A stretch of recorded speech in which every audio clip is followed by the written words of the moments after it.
अधिकार कर लेता है।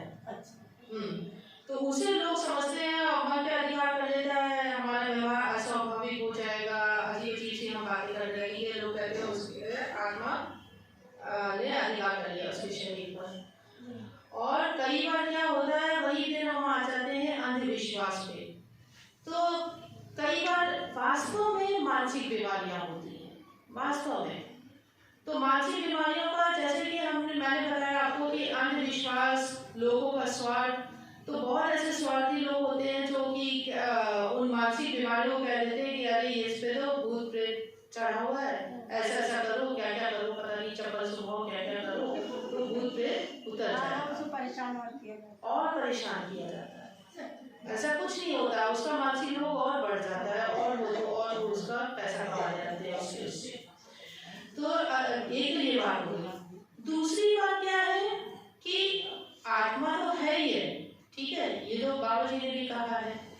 अब रही अगर मैं भूत प्रेतों की बात कहूँ तो भूत प्रेत इस रूप में ना भी है, लेकिन हाँ कुछ ऐसी शक्तियाँ तो होती हैं जो कि उनका अस्तित्व है। लेकिन अगर हम ईश्वर के अस्तित्व में विश्वास करते हैं तो ये भी चाहते हैं कि ईश्वर का अस्तित्व सर्वोपरि, उनसे ऊपर तो कोई नहीं है, हमारा समर्पण उनके चरणों में, तो हमारा कोई भी कुछ बिगाड़ नहीं सकता है। अब रही दुष्ट आत्मा की बात, तो दुष्ट आत्मा तो नहीं, वो परमात्मा का स्वरूप है, लेकिन हाँ ये अवश्य है कि जैसा कि बहुत पहले इन्होंने देशकाश में भी पूछा था, बहुत पहले मेरे मन में भी आया था, तो जो भी भगवान से प्रेरणा मिली यही मिली कि हर आत्मा को अलग अलग शरीर तो मिलते हैं, अलग अलग शरीर। जैसे भगवान का हम लोग चाहते कोई भी कार्य निरुद्देश्य नहीं होता, तो आत्मा को जब शरीर दिया तो निरुद्देश्य रूप में तो नहीं दिया, उद्देश्य होता है। और आत्मा भी परमात्मा का अंश है, तो उस आत्मा का उद्देश्य भी यही होता है, धर्म की स्थापना करो, अच्छे कार्य करो, मानवतावादी कार्य करो, ठीक है। लेकिन वो शरीर जो है, वो शरीर जैसे बाबा जी ने कहा है, किसी के अंदर आत्मा जागृत अंश के रूप में रहती है, कोई सुप्त अवस्था में रखता है, ठीक है। कब होता है, जबकि उस शरीर पर उसके स्वार्थों का ज्यादा प्रभाव होता है कि हम ये स्वार्थ पूरा करें, वो स्वार्थ तो ऐसे हैं जो कि कुछ अच्छा बुरा तो दिखाते ही नहीं है, कुछ भी हो हमारा स्वार्थ पूरा होना चाहिए। आत्मा की आवाज को दबा दिया जाता है, वो आत्मा उसी रूप में रह जाती है कि उसके शरीर को चलाने के लिए जीवनी शक्ति के रूप में रह जाती है। अब वो शरीर कुछ भी कर्म दुष्कर्म करता रहता है, मृत्यु को प्राप्त हो गया, आत्मा मुक्त तो हो गई, लेकिन मुक्त हो गई तो उद्देश्य, जिस उद्देश्य से उसे भेजा गया था, वो उद्देश्य तो वो पूरा नहीं कर सकी। तो उस उद्देश्य को ना पूरा कर सकने के कारण वो भटकना कहिए, जो भी कहना कहिए, मोक्ष को तो नहीं प्राप्त कर पाती है, उसे दोबारा वो शरीर फिर से दिया जाता है उद्देश्य को पूरा करने के लिए। और एक ऐसा भी होता है शरीर जो कि सत्कर्म करता है, अच्छे कर्म करता है, कम से कम प्रयास तो करता है। वो जब मुक्त होता है, वो आत्मा उसके शरीर से जब मुक्त होती है तो वो आत्मा परमात्मा में विलीन हो जाती है, उसका उद्देश्य पूरा हो गया।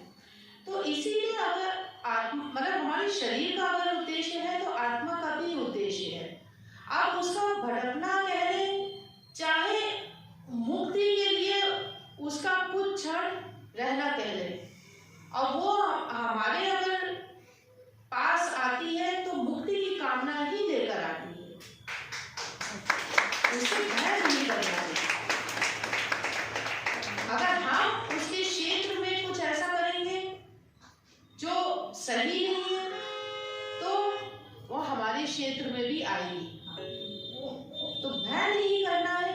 अगर ऐसा कुछ है तो आप समझ लीजिए कि वो स्वयं ही मुक्ति के लिए भटक रही है या अभी अपने समय का प्रतीक्षा कर रही है। तो उसके लिए उसकी मुक्ति के लिए कुछ जो लोग उसके साथ हैं, उसके संबंधी हैं, तो वो लोग भी कुछ प्रयास कर सकते हैं, प्रार्थना कर सकते हैं, भक्ति कर सकते हैं। सबसे पहले मैं ये कहूँगी कि सबसे पहले तो जब तक हमारे सामने हमारा शरीर है, हम ईश्वर के उद्देश्य को समझें कि उन्हें हमें ये शरीर दिया ही क्यों है। हम सबको उन्होंने निरुद्देश्य ये शरीर नहीं दिया है, उस उद्देश्य को आप पहचाने।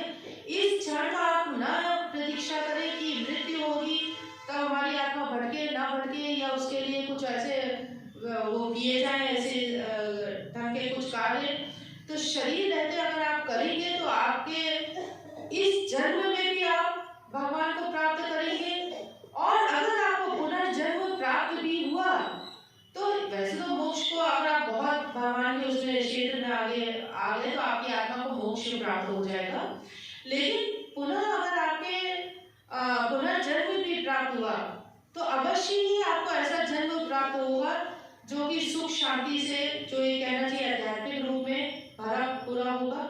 लेकिन हाँ, अगर आपको फिर भी, तो जैसा कि यहाँ सिद्ध शक्तिपीठ सत्य मंदिर में बताया ही जाता है कि आप कोई कर्मकांड ना करके आप पाठ करिए। और जो लोग कहते नहीं है कि इनको खिलाओ उनको खिलाओ, क्या क्या सब खिलाओ, पंडितों को बुलाओ खिलाओ, वो सब नहीं करिए। कुछ अगर आपको लगता है ऐसी कमी रह गई है शरीर रहते हुए, तो आप उस कमी को पूरा करिए।